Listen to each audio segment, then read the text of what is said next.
एक्सेलमा type भएको नम्बरहरूको अगाडि कुनै नम्बरहरू थप्नु पर्यो भने एकैपटक कसरी थप्ने? नमस्कार, तपाईहरू सम्पूर्णलाई स्वागत गर्न चाहन्छु टेक्निकल दारी युट्युब च्यानलमा। म प्रमोद दाहाल।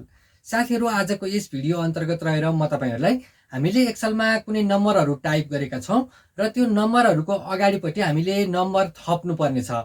अब त्यस्तो अवस्थामा एकैपटक हामीले कसरी गर्ने भनेर यहाँनिर गरेर देखाउन गइरहेको छु।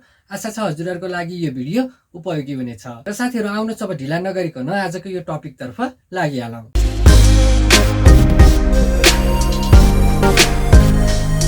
साथीहरू, यहाँनिर एक्सेलमा देख्न सक्नुहुन्छ एक्जाम्पलको रूपमा केही यसरी फोन नम्बरहरू टाइप गरेको छु। अब हामीले यो फोन नम्बरको अगाडि +977 राख्नु पर्यो, कन्ट्री कोडलाई राख्नु पर्यो। अब त्यसको लागि हामीले यहाँ प्रत्येक फोन नम्बरमा क्लिक गरेर यहाँनिर +977 यसरी गर्दै गयौँ भने के हुन्छ, यो काम गर्न त धेरै समय लाग्छ। अब यसमा चाहिँ यो सबै फोन नम्बरहरूको अगाडि हामीले एकैपटक यहाँनिर +977 थप्नु पर्यो। त्यसको लागि कसरी गर्ने त? सबैभन्दा पहिला तपाईँले यहाँनिर आफ्नो डाटा भएको एरियालाई यसरी सेलेक्ट गर्नु होला। जस्तै मेरो यहाँसम्म छ, मैले सेलेक्ट गरेँ। अब त्यसपछि किबोर्डमा कन्ट्रोलसँग 1 प्रेस गर्नु भए पनि हुन्छ।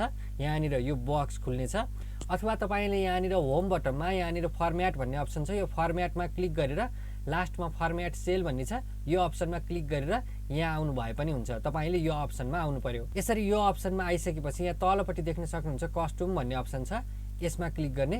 त्यसपछि यो जेनरल लेखेको छ, यसलाई यहाँबाट हटाइदिने र यहाँनिर +977 गर्ने र स्पेस गर्ने। अब त्यसपछि अब यहाँनिर मोबाइल नम्बर 10 वटा डिजिटको हुन्छ, त्यसैले 10 वटा 0 टाइप गरिदिने।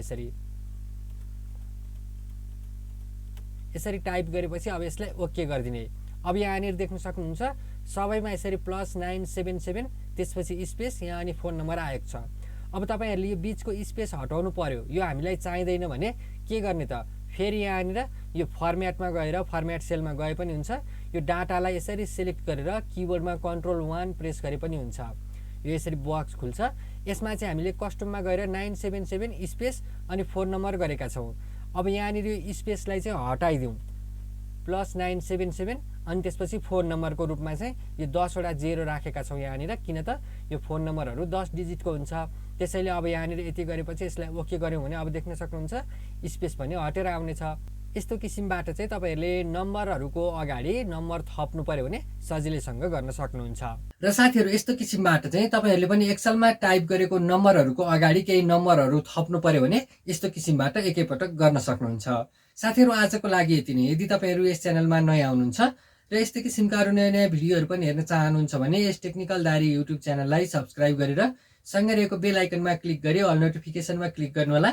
साथै केही सल्लाह सुझाव तथा आउँदा दिनहरूमा अरू के कस्ता भिडियोहरू अपलोड भयो हुन्थ्यो जस्तो लाग्छ ती कुराहरू पनि कमेन्टमा लेख्नु होला। आजको लागि यति नै। हस्त, धन्यवाद।